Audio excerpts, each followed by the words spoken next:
Hey everyone, how's it going today? I got a product in from Perrin. I'm going to go ahead and open it up and show you what I got. This is my first time opening it, so hopefully everything's in here. Alright. This is going to be the steering dampener lockdown for my WRX. Comes with, I guess, the two C pieces, some bolts, some Loctite or some grease here, and then a little hex wrench for it. So go ahead and open it up. It's probably the normal couple little stickers. Let's see.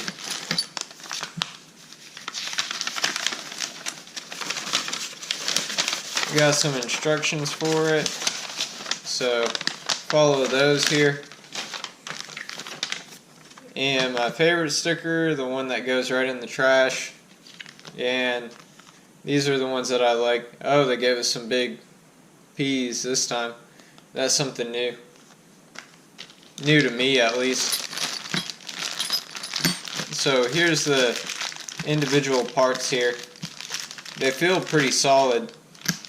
It actually, one of these actually, just looking at it, reminds me of the shifter stop I had put in. So, yeah, overall, real solid feel. I don't know how many of these little wrenches I have here, but always good. You can never have enough, I guess. And just some bolts, a long and a short. And then here's the Loctite type stuff.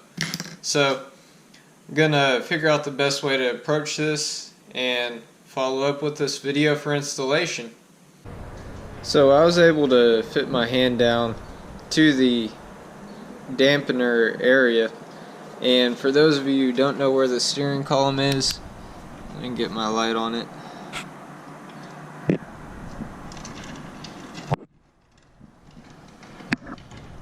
It's going to be right down there behind that hose. There we go. So right there is where you're going to be putting it. And since I really don't have a camera angle, I'll probably just have to show you the install of it with the long bolt. So I ended up having to go underneath the car. You can see it here.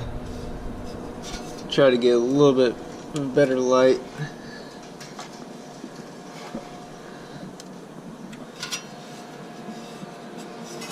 So basically, you're on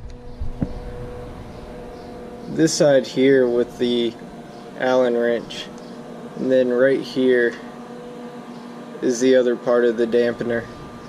So as you can probably tell, this is a really tight fit.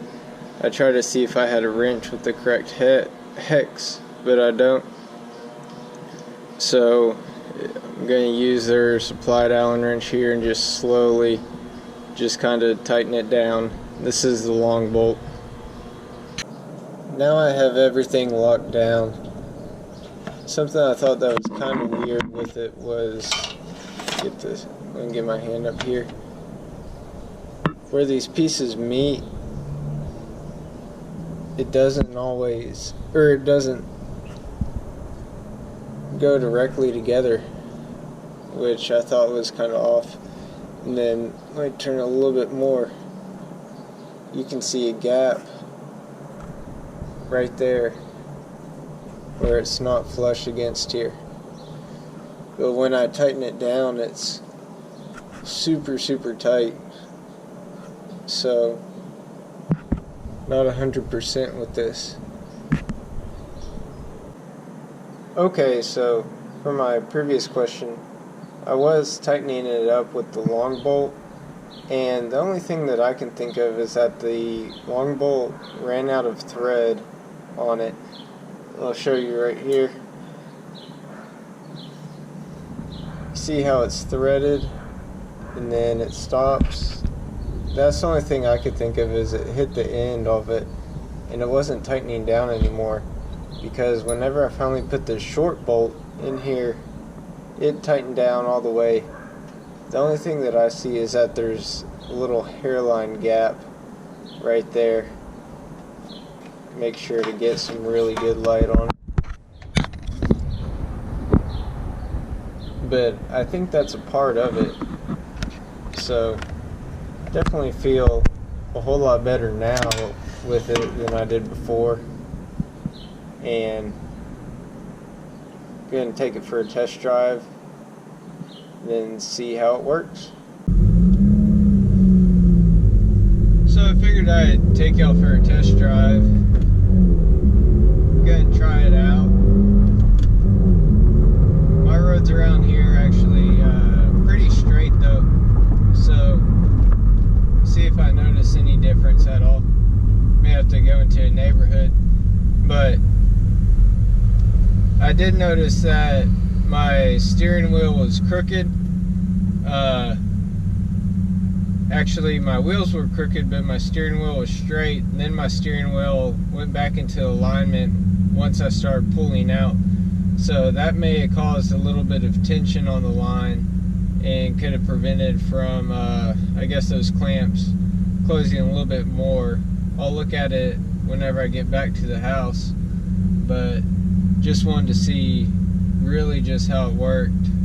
First impressions pulling out from the house. Let's get going here. Pulling out from the house, it feels like the steering wheel has a whole lot more control in it.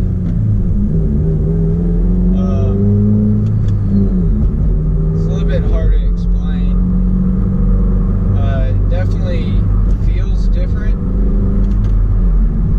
but it feels way better. I usually drive one-handed, so with that little bit of slop, my left hand had to work a little bit more, where just right off the bat, going around that corner there, I can definitely tell it's just a whole lot easier.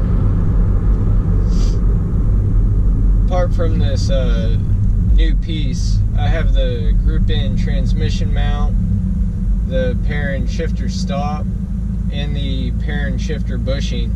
So I kind of have all of the basic Perrin components, or group in. I would say that's one of the basic components as well.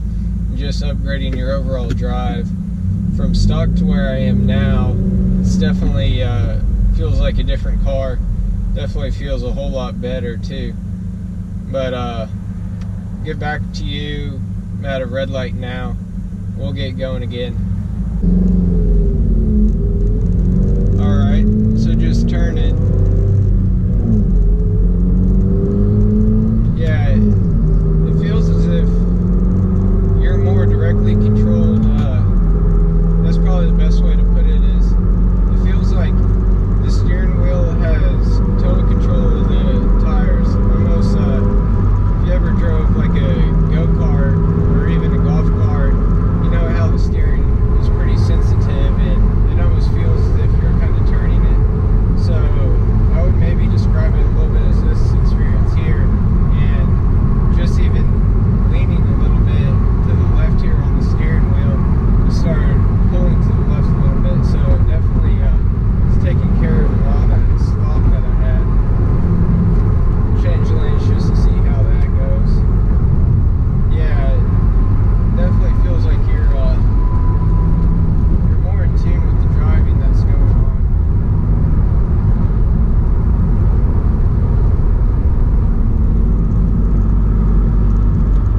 I'm actually kind of liking it. With a standard vehicle, you wouldn't want it to feel just kind of like a Cadillac rolling around. You want to feel directly connected with what you're driving on in the pavement, and I think this really does kind of give you that more of that feeling. So overall, I'm pretty impressed with it, and I'll probably do an update or review later on. But as for now, I'll go ahead and end this video here. So as always, be sure to like and subscribe if you enjoyed this video. Definitely some more coming along the way. And as always, happy driving and enjoy. Hey everyone, I know I ended the video, but I wanted to share one more thing with you before we go. I gave Perrin a call, and the first step on this is to unscrew two bolts. It states roughly 2 turns along that crank, and I asked Perrin, since I didn't do this, is this a part of the car where the turning's going to be off if I don't unscrew it? He basically had stated that you unscrew those two so it makes the dampener easier to put on. So that may have helped me a little bit, but it also brings another question to mind, that if you're unscrewing those 2 bolts to make it looser to fit that dampener on, doesn't it kind of defeat the purpose of the dampener? Since once you have that lockdown on there, it's going to have more of a gap than if you just leave those bolts how they are. So I'd like to get maybe your feedback on this, others that have maybe done this install. But while I'm here, I'll show you my setup. So I got my keyboard for FL Studios, my computer, little sketch pad that makes it a whole lot easier when you're doing Photoshop, couple little clock, and just a writing area. So this is where I put my videos together. Hope y'all enjoyed. As always, again, happy driving and enjoy.